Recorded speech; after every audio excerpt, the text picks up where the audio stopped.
Saudara-saudara kaum muslimin rahimakumullah,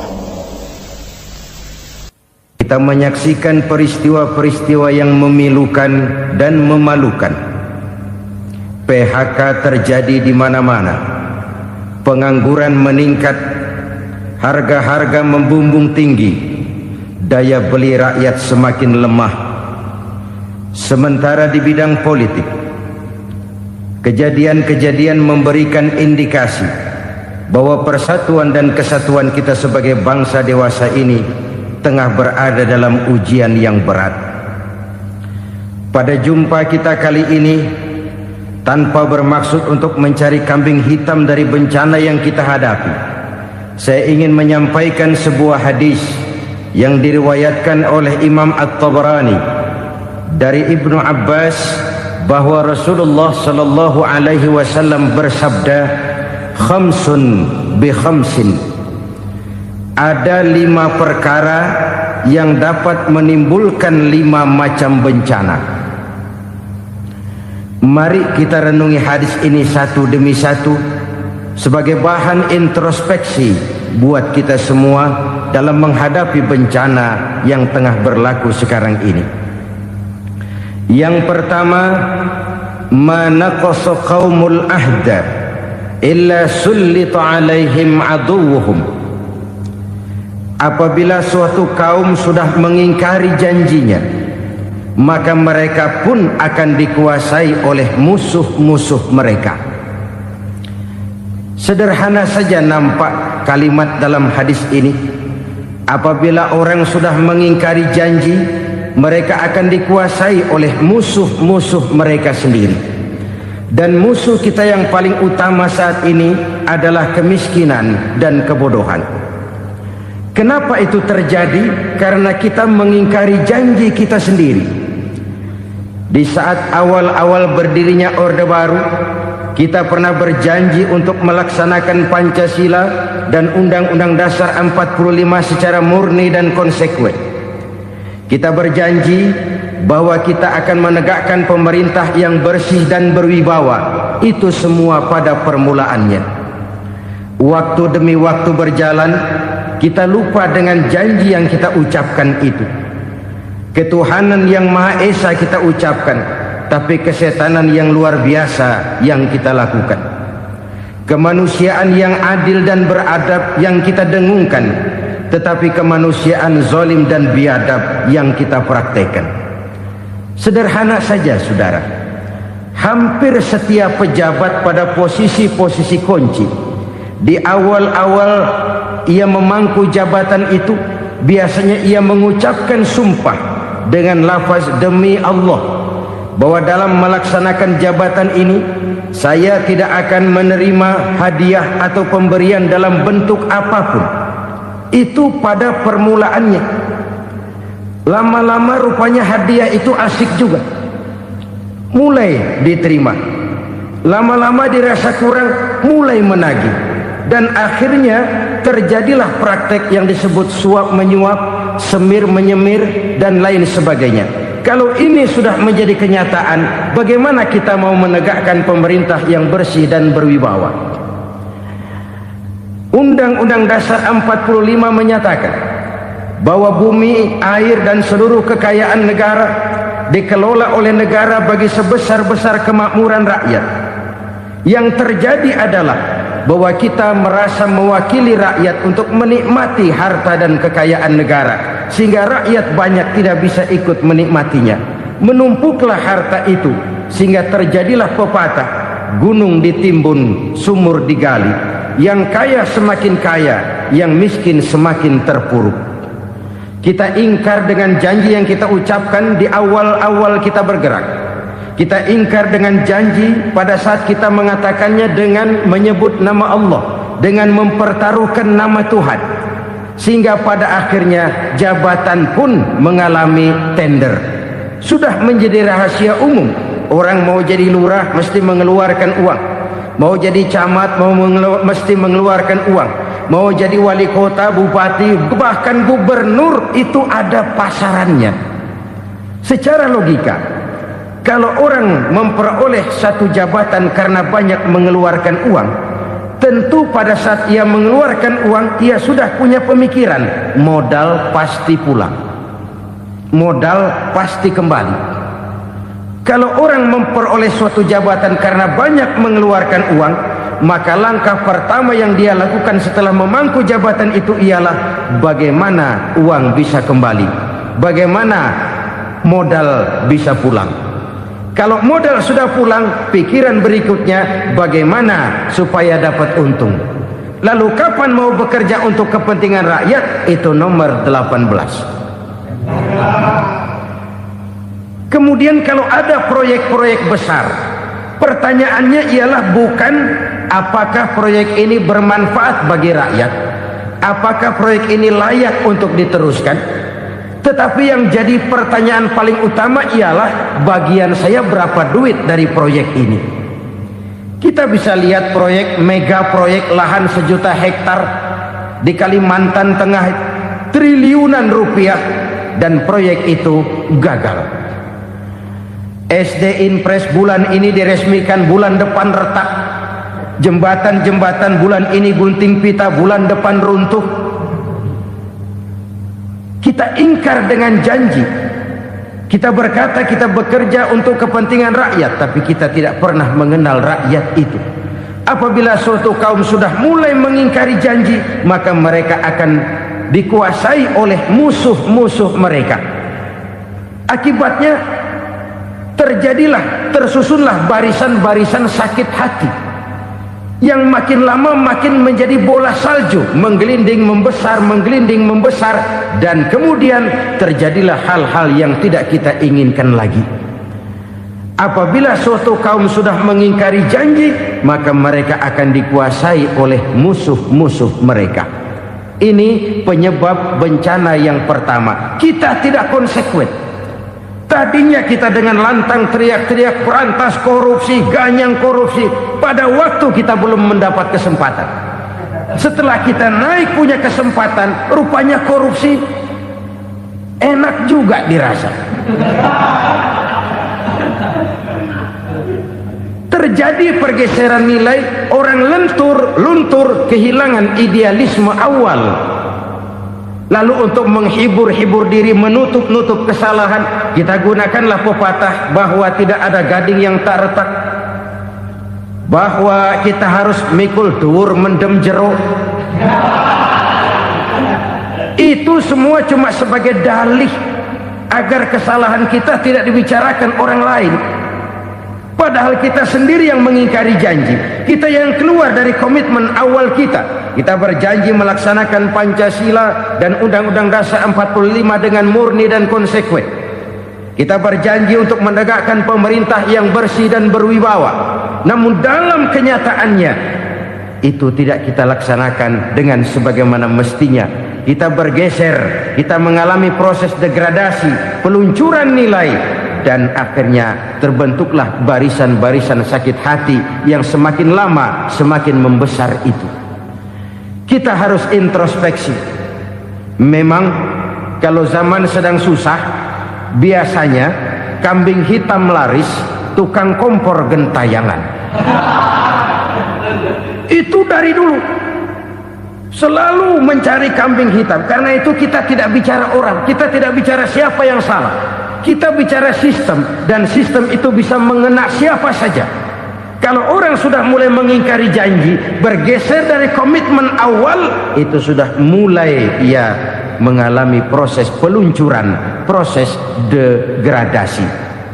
Ini penyebab yang pertama. Kita tidak lagi konsekuen bahwa bumi, air, sumber daya alam adalah milik negara, dikuasai oleh negara, digunakan bagi sebesar-besar kemakmuran rakyat. Ternyata rakyat yang makmur itu tidak merupakan gambaran yang menyeluruh dari rakyat kita. Undang-undang dasar kita menganut ekonomi kekeluargaan, tapi yang kita praktekkan adalah ekonomi keluarga. Kalau bukan keluarga nggak dapat proyek. Kalau bukan keluarga nggak dapat macam-macam. kekeluargaan kita rubah menjadi keluarga, timbullah penyakit nepotisme. Kita bergeser, kita ingkari janji, dan kita anggap kita atasnamakan rakyat.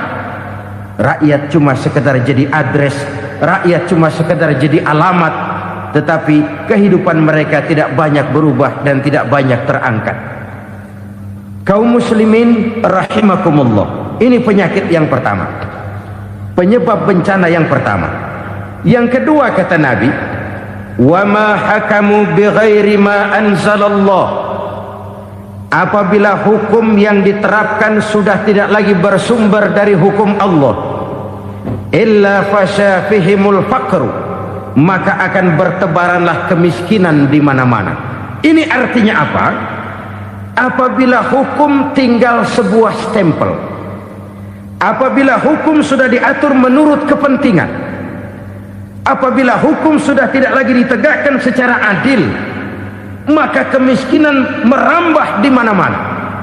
Hukum diatur menurut selera orang yang sedang berkuasa, maka yang benar bisa jadi salah, yang salah bisa jadi benar. Hukum dalam kenyataan hidup berlaku seperti pisau. Pisau itu kan saudara lihat, yang namanya pisau dimanapun itu tajamnya ke bawah, ke atas tumpul. Kalau hukum itu, kalau untuk rakyat, hukum itu tajam bukan main, cepat sekali dilaksanakan. Tapi giliran menengah ke atas, yang gedean dikit berbuat salah, hukum tumpul. Hukum pura-pura tidak dengar, akibatnya terluka rasa keadilan rakyat. Satu kasus rakyat diam, dua kasus rakyat diam, tiga kasus rakyat diam, kasus terakumulasi di hati rakyat, luka rasa keadilan, dan itu menjadi sumber bencana. Penjarahan, kita tidak setuju itu, tapi kita harus melihat kausalnya. Itu kan tidak berdiri sendiri, itu kan karena terlukanya rasa keadilan rakyat, melihat kesempatan ini tidak merata. Kalau rakyat ini yang ngajukan kredit ke bank, walaupun jumlahnya cuma jutaan, ratusan ribu, susahnya 17 setan.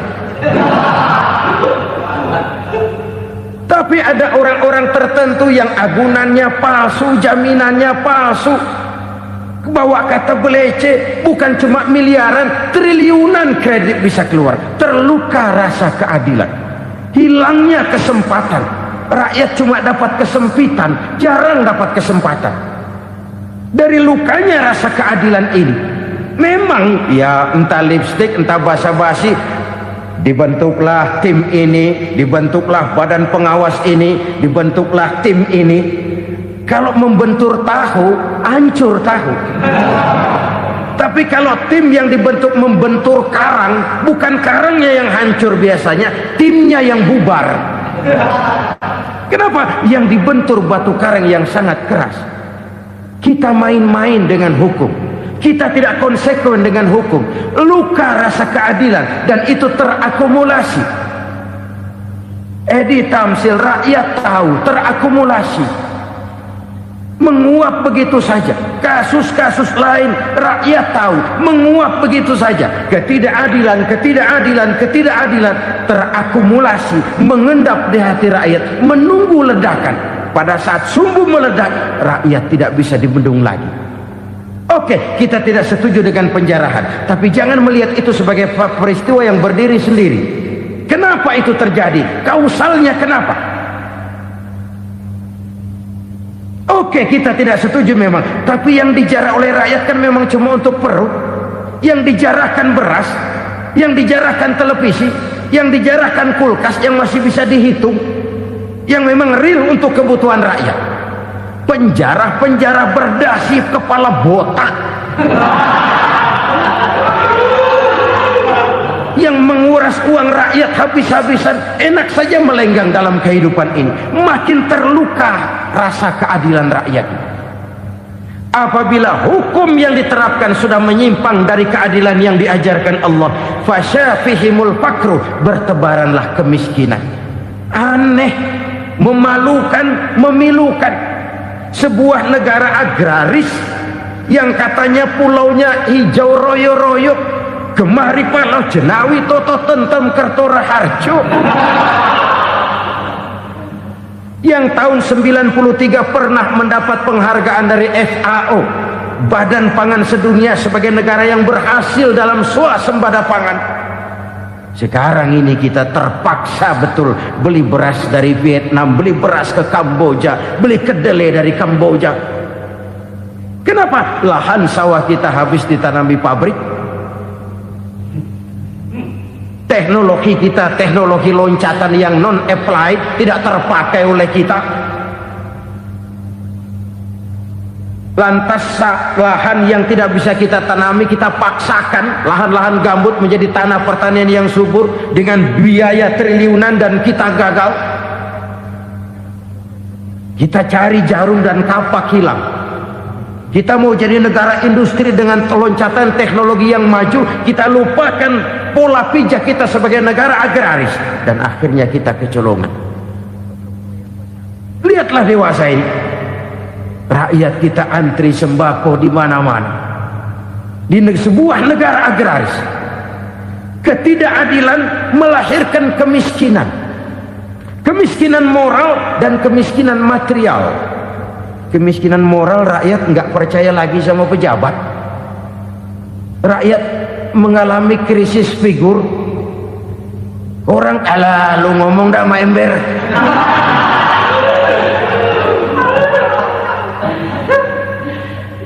Penataran yang menghabiskan biaya miliaran itu melahirkan pejabat-pejabat korup. Pengawasan yang menghabiskan biaya miliaran itu ternyata impoten, mandul. Kemiskinan moral. Jujur saya berkata, saudara-saudara, setelah pintu reformasi dibuka, itu yang masuk memang macam-macam. Ada yang memang punya tujuan murni, konsekuen dan punya konsep. Ada yang nunggu di tikungan, begitu mobil lewat nyamber pintu, berangkat ikut reformasi. Ada yang memanfaatkan momentum, mumpung, untuk nyampein unek-unek, ngerti nggak, pokoknya ngomong. Sehingga keadaan semakin rancu, kebingungan semakin menjadi-jadi, masalah yang paling urgen tidak terselesaikan. Sekarang ini orang berpikir mendingan jadi pala ular daripada jadi buntut macan. Buntut macan memang hebat macan, tapi kalau buntutnya cuma ugel-ugel di belakang buat apa? Mendingan jadi pala ular, kecil juga nyaplok. Artinya ya biar kecil juga kalau punya partai kan gagah. Lalu rame-rame bikin partai kayak bikin arisan. Orang makin mengalami dislokasi. Semua mau jadi pahlawan, semua mau nomor satu, semua ngomong. Iya kalau bidangnya, kalau bukan makin rancu. Marilah lewat kesempatan ini saya mengajak kita untuk tahu diri. Biarkan politisi ngomong politik, biarkan ekonom menata ekonomi, biarkan praktisi bicara soal hukum, biarkan rakyat munajat, istighfar, mohon pertolongan Allah. Tahu diri kita. Kalau memang ayam, kukuruyuk aja dah. Kalau memang kucing, ayo ngeong. Kalau kambing, silahkan ngembe. Udah tahu ayam, ngeong bunyinya. Suaranya palas, orang nggak ngerti, bingung, makin menjadi-jadi. Ibarat kesebelasan sepak bola bangsa kita sekarang ini, rame-rame mau bikin gol, kiper ikut nyerang sekarang. Memilukan dan bahkan memalukan. Wa ma hakamu bighairi ma anzalallah illa fasha fihimul fakru. Kalau hukum yang diterapkan sudah menyimpang dari keadilan yang diajarkan Allah, bertebaranlah kemiskinan di mana-mana. Coba sekarang ini yang punya duit bingung, apalagi yang kagak punya duit. Yang pengusaha gede ngeluh, apalagi yang pengusaha pas-pasan. Yang kagak punya beras, yang punya beras saja masih bingung, apalagi yang nggak punya beras. Ini sudah demikian merata. Dulu kita kagum mendengar konglomerat kelas buadah, kelas-kelas yang seakan-akan cuma ada dalam khayalan mereka, punya kekayaan miliaran dolar, triliunan. Sudahlah, seolah-olah nggak terjangkau sama kita. Weh, ternyata yang gede-gede itu juga gede utangnya. Dan rontok satu demi satu. Ternyata rakyat selama ini cuma dialamatkan, cuma dijadikan address. Rakyat yang tidak banyak ngerti persoalan ini harus menanggung hidup ini begini berat, harus menanggung beban hidup ini begini tinggi, daya beli semakin lemah, semakin terpuruk dan terpuruk, sedang keadaan belum juga banyak berubah. Yang hutang sama luar negeri itu kan bukan rakyat kecil, Ciano. Yang banyak nyimpen dolar juga kan Ciano. Rakyat kecil bocah kampung mah jangankan nyimpen dolar, ngelihat juga tumben. Kemana kita mesti bercermin? Sekali lagi saya mengatakan, maaf, kita tidak bermaksud mencari kambing hitam. Karena itu kita tidak bicara orang, kita bicara sistem, kita bicara keadaan. Beginilah yang dikatakan Nabi, penyebab timbulnya bencana, hukum yang ditegakkan tidak lagi berorientasi kepada keadilan, tapi berorientasi kepada kepentingan.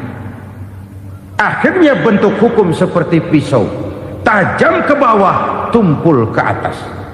Hukum cuma buat rakyat kecil, tetapi kelompok menengah ke atas kadang-kadang kebal dari perlakuan hukum. Maka bertebaranlah kemiskinan. Iya, kemiskinan moral berupa lukanya rasa keadilan. Kalau rasa keadilan terluka, orang kan nunggu kesempatan, saudara. Iya, dia nggak bisa ngomong, iya, dia nggak sanggup action, iya, dia nggak bisa tunjuk rasa, tapi hatinya kan, kapan ada kesempatan, kapan ada waktu, tunggu. Hatinya mesti begitu. Sehingga begitu ada kesempatan, terjadilah hal-hal yang tidak terhindarkan. Dan itu ekses, bukan reformasi. Jangan seperti sebuah dialog saya dengan seorang abang beca. Saya bertanya, bang, ya, abang tahu nggak reformasi? Tahu. Ustaz, apa? Pembakaran. Terus penjarahan, lalu perkosaan. Itu reformasi. Itu yang saya lihat. Nah, itu yang dia lihat. Saya tentu tidak menyalahkan abang beca kita, karena memang itu yang dia lihat dan sejauh itu wawasannya. Tapi ini indikasi bahwa banyak rakyat kita yang belum bisa menggunakan kebebasan secara bertanggung jawab. Padahal kebebasan tanpa tanggung jawab tirani. Sebuah contoh gampang-gampangan. Saya beli radio, saya setel di kamar saya, lalu saya bilang, ini radio gue. Yang beli gue, pakai duit gue setel di kamar gue, sekeras-kerasnya, gak ada urusan sama orang lain. Itu kata saya. Tetapi tetangga saya sebelah rumah kan boleh juga ngomong begitu. Kata tetangga saya, ini mata gue, yang ngantuk gue tidur di kamar gue, kenapa suara radio lu nyampe kemari? Artinya apa ini? Kebebasan saya nyetel radio dibatasi oleh kebebasan tetangga saya yang mau tidur. Tidak ada kebebasan mutlak. Kebebasan mutlak tanpa tanggung jawab kembali akan melahirkan tirani, kembali akan melahirkan pemaksaan kehendak. Dan itu lagi-lagi bukan demokrasi. Saudara-saudara kaum muslimin rahimakumullah. Ini penyakit yang kedua, lukanya rasa keadilan, terutama di kalangan rakyat kecil. Itu mengendap menjadi akumulasi dan menunggu giliran kapan bisa dimuntahkan. Dengan kata lain, rakyatnya udah banyak banget makan yang perutnya jadi enak, nyelam. Kapan nunggu muntahnya? Udah begini banyak akumulasi yang mereka pendam di perut ini, sehingga ketika terjadi kesempatan itu sudah tidak terkendalikan lagi, kita out of control.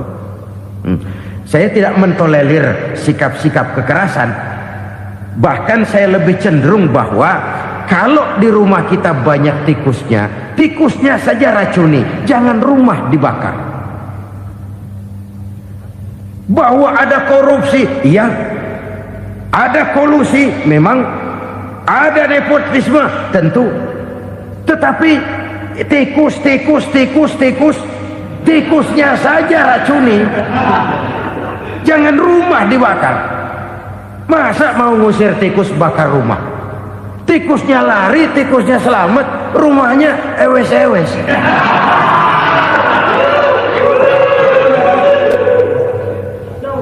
Tikus selamat, rumah nggak punya, masalah nggak terselesaikan dengan sebagaimana yang kita harapkan. Kita sepakat ini negara hukum, dan di hadapan hukum semua manusia itu sama. Itu prinsip yang diajarkan Allah. Al-musawat bainan nas fi takalifil ahkam. Semua manusia sama dalam berhadapan dekat dengan hukum Allah Subhanahu wa taala. Kalau hukum sudah pandang bulu, itu jelas yang enak yang banyak bulunya. Siapa yang banyak bulunya? Monyet. Kalau hukum pandang bulu, monyet keenakan. Saudara-saudara kaum muslimin rahimakumullah, introspeksi. Mari kita bercermin bagaimana perjalanan hukum selama ini. Kalau introspeksi ini kita temukan, lalu ada upaya untuk memperbaiki diri. Jangan menggunakan tak ada gading yang tak retak, mikul duwul mendem jero untuk menutup-nutupi kesalahan orang. Padahal kesalahan itu sedemikian besar. Padahal rakyat kita tiap hari antri sembako. Ada yang sehari sekali makan, ada yang makan sudah bercampur tiwul, ada yang nasi sudah dicampur pisang, balik jadi orok lagi. Macam-macam upaya rakyat untuk menangsal perut ini. Lalu rakyat ditenang-tenangkan, lebih baik puasa Senin Kemis sambil menghadapi krisis ekonomi. Kenapa rakyat yang disuruh puasa? Kenapa bukan pejabatnya yang puasa lebih dulu untuk kemakmuran rakyat? Kalau rakyat yang memang perutnya udah gepeng disuruh puasa, makin krempeng perutnya. Artinya pejabat harus punya sense of politik. Ya, tidak, puasa itu kan tidak cuma Senin Kemis saja. Puasa itu puasa perasaan, puasa menghargai perasaan yang sedang kondisi yang sedang dihadapi oleh rakyat. Bagaimana rakyat yang tengah antri sembako melihat pejabatnya lewat dengan mobil yang harganya sampai 1 miliar. Oh, inilah pemimpin saya. Luka lagi rasa keadilannya. Kita tidak tenggang rasa. Puasa dalam artian itu pun akan menolong menegakkan semangat kebersamaan, membentuk semangat kebersamaan. Saudara-saudara kaum muslimin rahimakumullah, penyebab bencana yang ketiga dikatakan oleh baginda Nabi, wala dhaharat fihimul fahishatu illa fasha fihimul maut. Apabila kekejian telah merajalela, maka maut bertebaran di mana-mana. Kita renungi butir kalimat dalam hadis ini. Apabila kekejian telah merajalela, maut bertebaran di mana-mana. Begitu murah arti sebuah kehidupan. Penjarahan untuk hal-hal yang kecil tapi sampai mengorbankan nyawa. Apabila kekejian sudah terjadi di mana-mana, maut pun bertebaran. Maut dalam arti berpisah ruh dengan jasad, tapi juga maut dalam arti orang bisa mati karirnya, orang bisa mati usahanya, orang bisa mati kesempatannya karena perbuatan-perbuatan keji yang selama ini tidak terbendung. Lahirlah teori mafia. Siapa yang kuat dia yang berkuasa, Siapa yang lemah, dia menjadi mangsa. Proyek-proyek besar yang menang tender itu ya dari itu ke itu saja. Yang pengusaha-pengusaha tidak punya koneksi, tidak bisa bayar komisi, dapat proyek tetelan. Ada dagingnya, dikit namanya juga tetelan. Dagingnya sudah habis disantap oleh meja. Sekian puluh meja dilalui, sekian puluh amplop dikeluarkan. Sehingga yang akhirnya ya tinggal tetelan itu tadi. Maka kualitas pekerjaan pun sudah bukan lagi jadi masalah. Demikianlah mafia-mafia ini bermunculan di mana-mana. Di pengadilan terkenal mafia pengadilan. Hukum bisa dibeli, hukum bisa dipesan menurut kebutuhan sponsor. Mafia peradilan, mafia politik, mafia ekonomi, bahkan mafia agama yang menggunakan agama sebagai kedok, menggunakan agama sebagai dalih, menggunakan agama sebagai topeng untuk melancarkan maksud-maksud politiknya pun tidak tertutup kemungkinan. Apabila kekejian telah merajalela, maut bertebaran di mana-mana. Korupsi, kolusi, nepotisme itu bagian dari kekejian. Kita selama ini kalau mendengar maksiat, itu yang terbayang cuma judi, mabuk, zina. Ya itu maksiat. Tapi korupsi, kolusi, nepotisme itu juga maksiat dalam bentuk lain. Kalau ini sudah bertebaran, maka maut terjadi di mana-mana. Jangan bayangkan cuma mati orangnya, itu sih kewajiban. Yang menyakitkan itu orangnya masih hidup tapi dibikin mati. Karirnya mati. Kenapa? Karena yang diperlukan bukan cuma orang pinter tapi orang taat. Biar pinter, kalau nggak taat minggir. Biar bodoh, kalau taat bisa nyenangin atasan, bisa nyemur. Kumaha juragan wae aya nama. Itu yang kadang-kadang dapat penghargaan. Tidak ada prestasi kerja kecuali bikin senang orang di atas. Kita lihat di desa-desa jalan rusak. Kalau ada berita pejabat anak mau turun, jalan rata sekali. Sampai tanah dari mana aja dikeruk buat ngeratain tuh jalan. Pejabat pulang legok lagi jalanan. Katanya kita kerja buat rakyat, nyatanya kita cuma melayani atasan. Kenapa? Terjadi lingkaran setan. Seperti kata lagu Dul Sumbang itu. Mahasiswa takut sama dosen, dosen takut sama dekan, dekan takut sama rektor, rektor takut sama menteri, menteri takut sama presiden, presiden takut sama mahasiswa. Muter balik lagi, lingkaran setan, lingkaran setan. Saudara-saudara kaum muslimin rahimakumullah, kekejian yang merajalela, praktek-praktek mafia yang tertuang dalam kehidupan sehari-hari menyebabkan orang mati karirnya, jasad masih hidup, karir mati, itu menyakitkan. Mati bisnisnya. Rakyat kecil pernah senang ketika cengkeh booming, harganya bagus, rakyat banyak yang pergi haji. Lalu mau ditata, lahir tata niaga cengkeh, malah amburadul.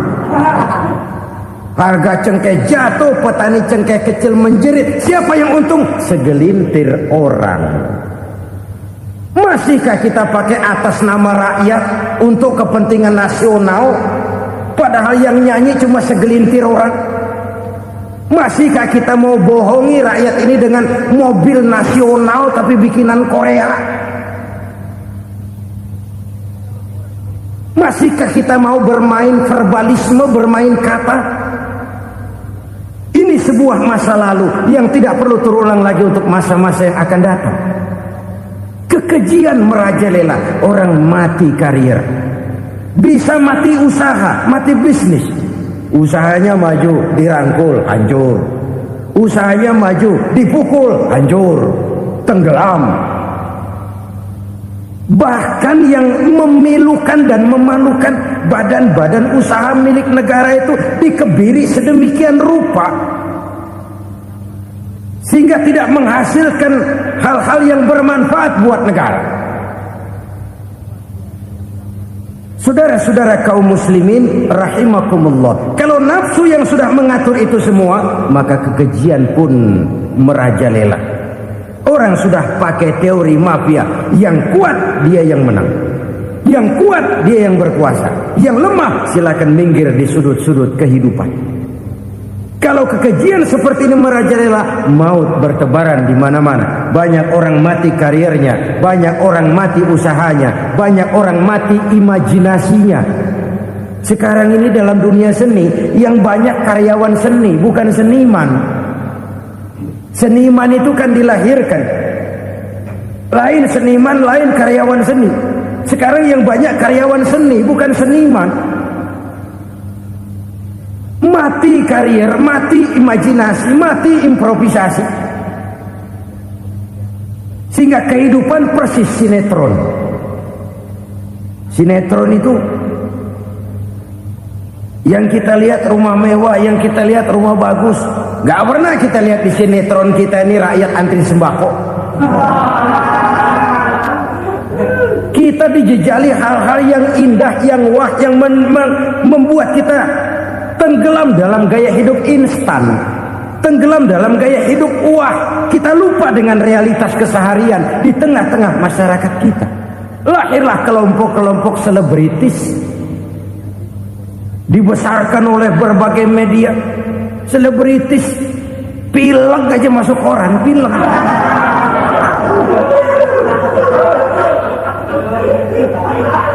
Rakyat yang pingsan antri beras nggak masuk koran. Rakyat yang semaput antri minyak gak masuk koran. Selebritis panok masuk koran.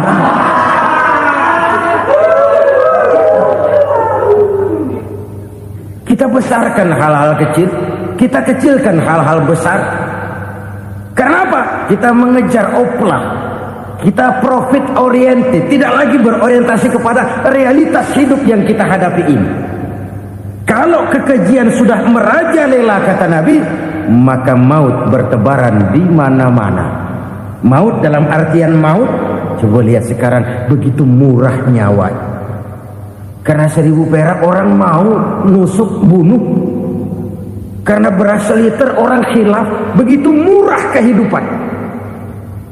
Tapi kekejian dalam bentuk korupsi, kolusi, nepotisme, kekejian dalam bentuk itu mematikan karir, mematikan bisnis, mematikan imajinasi, mematikan kreativitas.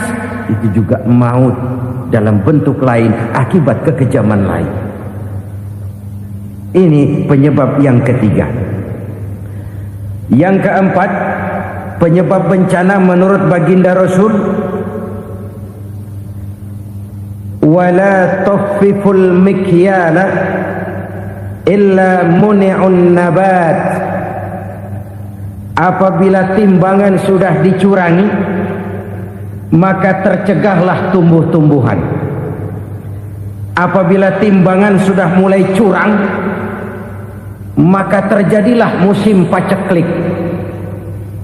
Apabila bisnis sudah bergaya mafia tadi itu, kecurangan-kecurangan terjadi, tender di balik pintu, yang dimenangkan cuma kelompok-kelompok yang bisa memberikan presentasi yang besar, muni'un nabat, terjadilah paceklik. Paceklik, panen gagal, wereng ya wereng, kemarau panjang, it's okay, air sulit, iya. Tetapi kan semua itu ada yang ngatur. Kemarau ada yang ngatur, belalang itu ada yang ngatur, air itu juga ada yang ngatur. Yang ngatur itu yang serba maha. Kalau ia murka melihat kecurangan timbangan, Allah itu kalau murka kan gampang saja, tinggal komandoin balang, lang, hancurin tuh sawah. Konvoy belalang, konvoy. Allah tinggal ngutik angin El Nino. Mampir lo ke Indonesia, hujan nggak turun-turun, kemarau panjang. Jadi kalau musim kemarau kan namanya anginnya El Nino. Kalau musim hujan anginnya namanya La Nina. Cakep namanya, kejem orangnya. Saudara lihat Cina sekarang sedang kena La Nina, banjir besar, ribuan orang meninggal. Dia mah ribuan mati kagak berasa, rakyatnya miliaran. Bangladesh lagi ngalami La Nina, India lagi ngalami La Nina. Angin, hujan, kemarau, belalang, itu kan ada yang ngendaliin. Kuncinya bukan di belalangnya, kuncinya bukan di peredaran matahari berputar, kuncinya di atas yang mengatur semua itu. Kalau timbangan sudah mulai curang, pengusaha sudah nggak mau jujur, apa nggak bikin perut jadi mual? Begitu rakyat antri sembako pingsan nggak dapat beras, sementara beras ditumpuk-tumpuk sampai membusuk. Kemana hati nuraninya? Kemana akal pikirannya? Kemana mereka yang berbuat atas nama rakyat tapi melihat rakyat susah tidak tergerak hatinya? Apabila timbangan sudah mulai dicurangi, bisnis sudah mulai melenceng, maka terjadilah paceklik. Sebuah negara yang berhasil dalam swasembada pangan, lalu sekarang menjadi negara yang rakyatnya antri untuk memperoleh kebutuhan pangan. Saudara-saudara kaum muslimin rahimakumullah, ini intinya adalah kecurangan. Kalau kecurangan sudah terjadi di mana-mana, dan ini milik siapa saja, bukan soal tempat, bukan soal jabatan, soal manusianya, SDM-nya. Kecurangan tidak cuma terjadi di kantor, di masjid bisa terjadi kecurangan. Korupsi tidak hanya bisa terjadi di kantor, di madrasah bisa ada korupsi. Faktor manusianya, ini soal SDM. Kecurangan yang besar tentu besar lagi kerugiannya. Kecurangan yang kecil, kecurangan sehari-hari, pedagang-pedagang kecil ngurangi timbangan, barang yang buruk dikatakan baik, yang baik dikatakan buruk, itu merugikan perorangan. Kecurangan yang besar merugikan bangsa dalam bentuk total, dalam bentuk seutuhnya. Nah, kecurangan-kecurangan seperti ini rakyat kan lihat, rakyat kan tahu, dan itu kembali terakumulasi di sini, pegel. Dan jangan lupa, rakyat yang nggak ngomong itu, rakyat yang nggak bersuara itu, batinnya menjerit, jeritannya menggoncang aras, dan itu didengar Allah. Yadullah fauqal jamaah, kata Nabi, tangan Tuhan di atas orang banyak. Jeritan hati rakyat menggoncang aras. Rakyat yang terlalu banyak dizolim, rakyat yang terlalu banyak dirugikan, ya rakyat yang terlalu banyak di atas namakan, menjerit batinnya, menggoncang aras, dan Allah bisa menggerakkan apa saja untuk membuat satu situasi. Allah bisa menggerakkan apa saja untuk membuat satu situasi. Saudara-saudara kaum muslimin rahimakumullah, ini faktor yang ketiga, timbulnya kecurangan. Faktor yang keempat maksud saya. Yang kelima, penyebab timbulnya bencana menurut baginda Nabi, wala muni'uz zakat wala muni'uz zakat illa hubbisa anhumul qatr. Apabila zakat enggan dibayar, maka tercegahlah qatrun. Qatrun ini kalau bahasa kita sembako. Maka tercegahlah kebutuhan-kebutuhan yang kita perlukan. Ini, kita tidak meragukan bahwa yang kita tuju adalah masyarakat yang adil dalam kemakmuran dan makmur dalam keadilan. Nah, antara kemakmuran dan keadilan ini memang sering tidak bisa berjalan seiring. Pada saat kemakmuran kita kejar, ekonomi kita pacu, ada nilai-nilai keadilan yang tertinggal. Pada saat nilai keadilan kita tegakkan benar-benar, ada unsur-unsur kemakmuran yang terabaikan. Oke, kita bisa mengatakan kasus. Oke, kita bisa mengatakan itu sebagian kecil. Tapi kalau sebagian kecil, lama-lama kan jadi sebagian besar. Oke, kita mengejar kemakmuran. Pertanyaannya, kemakmuran untuk siapa? Oke, kita berikan kelompok tertentu kue yang besar dengan harapan nanti dia bagiin kuenya kepada yang kecil-kecil. Tapi kenyataan mereka yang dapat kue besar akhirnya malah lupa diri dan lupa daratan. Mau makin besar, malah memeras yang kecil-kecil ini. Sekarang kan yang kecil modali yang besar. Ramai-ramai buka bank, ternyata kamuflase. Uang banknya untuk kredit perusahaannya sendiri. Nasabahnya rakyat kecil. Artinya apa? Rakyat kecil disuruh modalin orang yang udah gede. Ini kan sumber geledek urusan.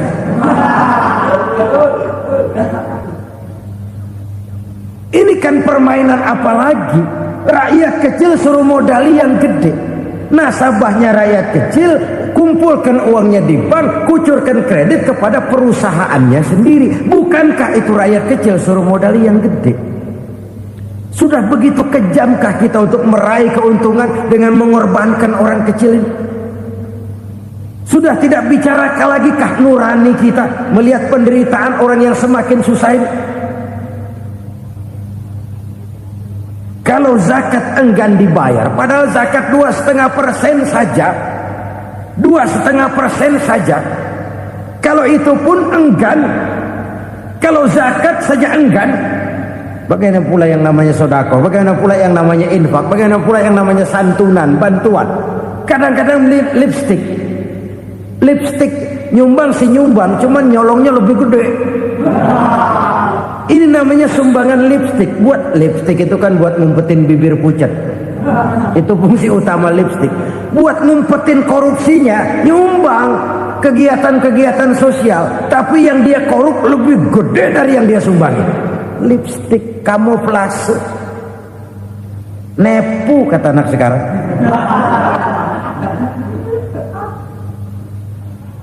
Saudara-saudara kaum muslimin rahimakumullah, demikian berat kewajiban zakat ini sampai di zaman Sayyidina Abu Bakar pernah keluar komando perangi orang yang enggan membayar zakat. Perangi, karena fungsi zakat adalah menjembatani antara si kaya dengan si miskin. Bahwa ada kemiskinan itu Qur'ani. Allah menyatakan, aku melebihkan rezeki sebagian kamu dari yang lain. Ini kan kesenjangan. Allah melebihkan rezeki sebagian kamu dari yang lain. Ada itu. Tetapi itu berjalan secara nature. Nah, kalau direkayasa, yang kaya semakin kaya, yang miskin semakin terpuruk, yang sudah besar dapat proyek besar, yang kecil dapat tetelan. Ini kan rekayasa namanya. Kesenjangan yang direkayasa ini yang kita harus kikis. Nah, fungsi zakat menjembatani dari sisi sosial. Dari sisi pribadi, Nabi berpesan, zakku amwalakum biz zakat. Bersihkan hartamu dengan zakat. Sekarang ada istilah nyuci uang. Uang hasil korupsi itu bisa dicuci, dijadikan uang bersih. Bukan pakai rinso, bukan.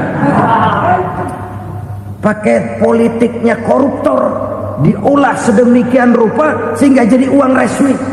Sudah memutik, itu termasuk yang disebut kejahatan kerah putih, white collar crime. Kejahatan kerah putih, kejahatan pakai dasi, kejahatan kelas kakap. Makanya orang mendingan goblok kagak bener daripada pinter kagak bener. Goblok kagak bener itu gampang ngurusinnya. Pinter kagak bener, ini yang berabe bener ngurusinnya.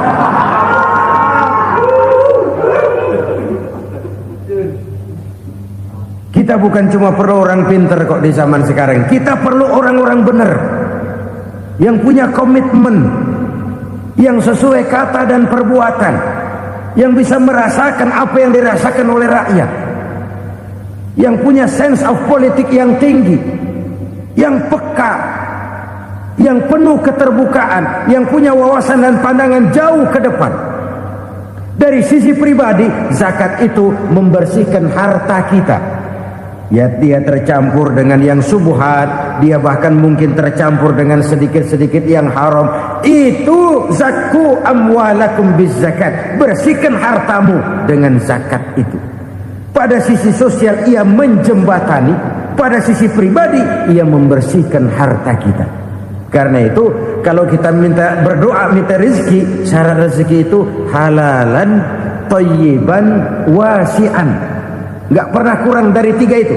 Halal, bagus, banyak. Halal, bagus, tapi sedikit, susah ngaturnya.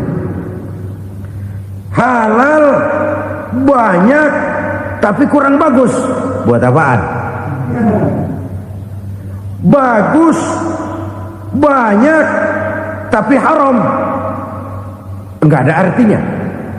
Sebab kata Imamul Ghazali, kalau kau terlalu suka memakan makanan yang haram, dikunyah masuk ke dalam perut besar, digiling oleh perut besar, menghasilkan energi, menggerakkan sel-sel pembuluh saraf, kau juga akan cenderung berpikir yang haram. Kalau sudah cenderung berpikir yang haram, perbuatan pun akan mengarah kepada perbuatan-perbuatan yang haram. Dulu waktu kelompok Jimbaran 200 konglomerat Indonesia kumpul, dihimbau supaya sekian persen kasih pengusaha-pengusaha lemah. Itu kan cuma sekedar belas kasihan, tidak banyak menolong keadaan. Dan bukan itu yang diperlukan pengusaha-pengusaha kecil. Yang diperlukan adalah berikan kami kesempatan seperti mereka dapat kesempatan. Berikan kami peluang seperti mereka juga dikasih peluang. Kalau cuma dikasih 100 juta, 200 juta hari ini, usaha kami nggak ada prospeknya, peluang kagak ada, kan sama juga bohong. Diceburin ke kali, disuruh berenang, tangan diikat, mendingan mampusin, ketahuan. Ayo berenang, berlomba, tangan diikat, kaki diikat, sama saja nyuruh mati. Jadi jangan kasih ikannya, kasih kailnya. Yang diperlukan pengusaha kecil menengah ke bawah itu bukan cuma sekedar belas kasih dari konglomerat-konglomerat besar. Berikan kami peluang seperti mereka juga dapat peluang. Berikan kami kesempatan seperti mereka dapat kesempatan. Berikan kami kredit dengan kemudahan seperti mereka juga kalau minta kredit begitu mudahnya. Menciptakan peluang dan kesempatan, pemerataan.